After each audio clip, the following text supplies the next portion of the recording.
देखत है ललकी बड़की जिज्जी पत्ता की देखले बाद मन करता है कि पत्ता की मुड़िया आई थी कि लाई चल के बढ़िया का ताका मसाला लगाए के खूब बढ़िया से चिकना लाई जाते। तू हो जावन हो दखिनो जहां जालू तहां तोहरे तड़का मसाला भागाला। दखिनो देखा जो करे आलू ओके कायला बड़की जिज्जी के बलाला लेके चला बगियावन बलाई के हमार जामुन बहुत खाए के मन करत बा के का बताए त कि हमार जामुन केतना खाए के मन करत बा तब देखत बा हम दर दोपहरिया ना देखनी है। अब बड़की जिज्जी तो बलाही पे आयल बाटी बलावत बाटी अब बड़की जिज्जी लगत बा दोपहरिया मनावत सुती के नकिया बजावत फफुआ फफुआ के सुतती है नी। तब बड़की जिज्जी के बलावा के चाहे दखिनो तू तो लगलू बतकिया देख के लारी चुरावा रानी मोरी तू हो जवनी हो तोहर जीभ ये का हवे कौनो चीज देख के तोहर जीभ कंट्रोल ना होता डर तोहरे मुंह में ने 32 दांत ना रहते और तोहर जीभ ये लुप लुप बाहर आवती।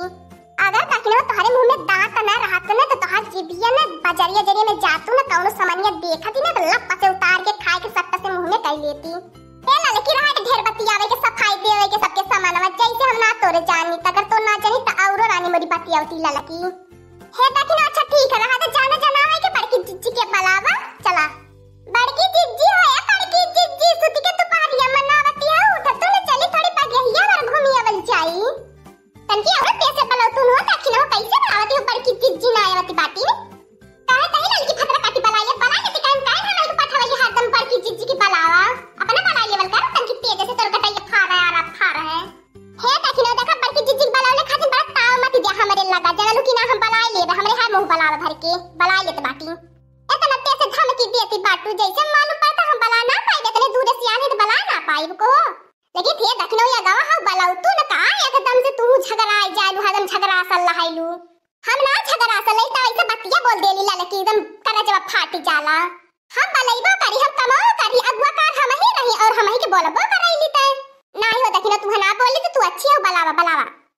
बड़की जिज्जी हा कब से बलावा से निकरबू ना पहाड़वा का हो हमार बड़की जिज्जी लगत बा लड़की मोटे की भैंसिया मारी वारी गई है का ना सुनती बाय मोटा गबदवा सुनती होई भैंसिया तबो ना बोलती होई सोचती होई थोड़ी कुल भमवा छुराए हरी राम हो का रे तो ने लड़की दखिने एकदम चिल्लात बाटा एकदम जैसे मालूम पड़ता बा तो ने अपन गटाइया साफ करवाई के आयल है आजू चिल्लात है या करे फतरा काटी का कर चिल्लात रहला बोलबा कुली की खाली मूर्ति बन के टुकुर टुकुर तकबा मके या तना हम बढ़िया सपना देखत रहनी तना निक्का हम सपना देखत रहनी कि अब हम का बताई तनने से मल्ला हमार सपना के बेकार कई के धाई देहला तनने। अरे हमारे बड़की जिज्जी रोज उठ के तो सुनहरा सपना देखलू आ तनकी चलकुन बगिया हमारा घूमी के फरेना जामुन खाएवल जाई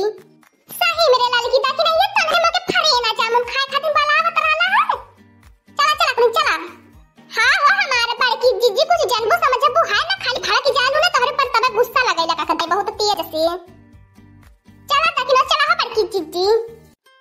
अरे हमारे बड़की जिज्जी हो देखती हो जमुनिया फरी के एकदम पेड़ावा केतना लदरा लहावन पेड़ावा एकदम करिया ललरी भइली बाबा गेहिया चला हो हमारे बड़की जिज्जी पेड़ा चढ़ के हिलावा हम नीचेवा से पीनत बाटी हां रे लड़की दखिना ये इतना जामुन फरल है के देख के हमरे लालच लगती बा हम ही चढ़ के हिलाए तने नीचे बटोरा जानत है रे लड़की दखिना ये जवन बच जाई खाइले से चल जाई बेच हिलावल जाई के इतना फरल बा देखती है लड़की मोटी की भैंसिया के अपने खाए के जुगाड़ होता है ना भाई के बेचले का पहले भगाला बेचे पहले कुछ समझ चाले बेचत पजाले पकड़ा बेचारी ठीक है मटका जिज्जी चढ़ के तो हिलावा चला पहले तब करे बाद बेचे बाद में लेके जाया चला कोली ना पेड़ा पे चढ़त बाटी तन्ने हमें ढकेल के चढ़ावा पेड़वा पे हम वैसा ना चढ़ पाईबे चढ़ा हमार बड़की जिज्जी चला ते ढकेला थई चढ़ा जोर लगा के हैया जोर लगा के हैया रे लड़की जोर लगा बड़की जिज्जी के ढकेला तेज से अब ये दखिनो हो बड़की जिज्जी के दहुड़ियन केतना ढकेली बड़की जिज्जी थोड़ी तू जानर लगा मत जोर लगा के हैया हां कोने तकिया ढकेला चाहिए वाला ही तकिया जोर लगा कोने नारे जोर लगा के हैया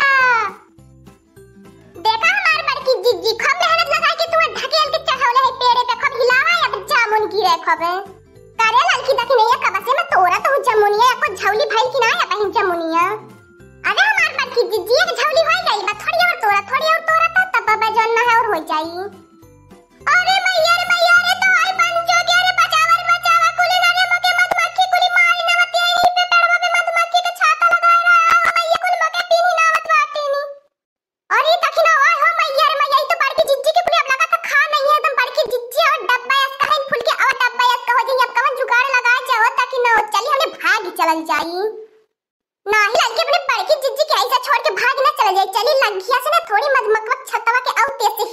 जाई। सही काल हुआ ताकि चली बड़का पाए ना लेके आ जाए, थोड़ी मधुमक्खी छतवा के अवर हिलाई देवल जाए, तब बड़की जिज्जी की कुड़ी ना काटी हमारी है। अरे भतरा काटी तने ने नीचवा से का करत है रे, कौन उपाय लगाऊ ता काहन कुड़ी मके बचाऊ तारी कुल मके मार मार के बेहोश का नहीं है। मैं तो लगत बा अब गहुआ मुंह देखावा लायक ना रबो, कुल मोरे मुंह पे बहुत हमला करती बाटी नी। ई लगत चाद वाले मुखड़वा के कुल पैकार बना नहीं है ने उनके हमार चाद वाला मुखड़वा ना देखी जात बा, तब कुल हमरे मुंह पे कुल काट ही ना रे मैया रे ललकी देखी नहीं बचा ला रे तने मिल गया देखी हो डंडा लाठी। अबे लाठी से खोद जाई मधुमक्खी छाता के ताकि बड़की जिज्जी की औरो कुछ चौका मार रहे हैं, मजा आ जाई हमने इनके। हां लड़की हां जल्दी कर, जल्दी से खोद बड़की जिज्जी की कुल मार मार के बेहोश कर दे, ताकि जदरा बड़की जिज्जी जामुन हिलौले है कुल हमने न का होई जाए।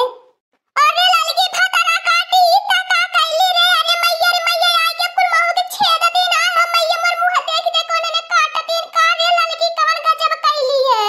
तब तो बहुत बढ़िया बाल हाय रे, तो मोर पूरी जामुन हो जाई, मुके मजा आ जाई, चल तो मैं जामुन लेके भाग जाबो। बढ़िया भतरा काटो नहीं ते हम मारे के हम देवत लगाए रहनी है, बुद्धि दिमाग करे जे जेकरा साथ जितना बुरा करी ओकरे साथ उतने भगवान बुरा करी है। देखी ना कौनो उपाय लगावा हो।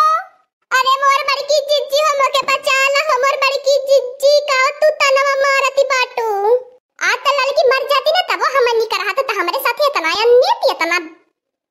इतना अत्याचार त मधुमक्खी छाता गई हली खोदा तना सोचली कि जो ना हम मरी है तो सोचली अभी हम तो भाग जावे। ले भाग हुआ हट जा कुली नीचे जा हट। अरे मैया अरे दादा अब जाए के तनकी राहत मिला रे, अब का करिए। अरे दादा इन्होंने आज मन ने एकदम जुलूम मचा देनी, जितना हम आज जामुन ना खाए नहीं उतना तो हमें कुल इन्होंने मार के हमारा बना देनी है। अरे मोर बड़की जिज्जी हो बचा ला मां के, अरे मोर बड़की जिज्जी हो बड़की जिज्जी भतरा काटो नहीं तो तू हमें बचावे आई लहलू है, बचाउलू हम तो बचाई ना बचाईबे। अरे मोर बड़की जिज्जी हो कम से कम अपने देखना ही कि बचा ला हमार बड़की जिज्जी हो। खा ले अकेले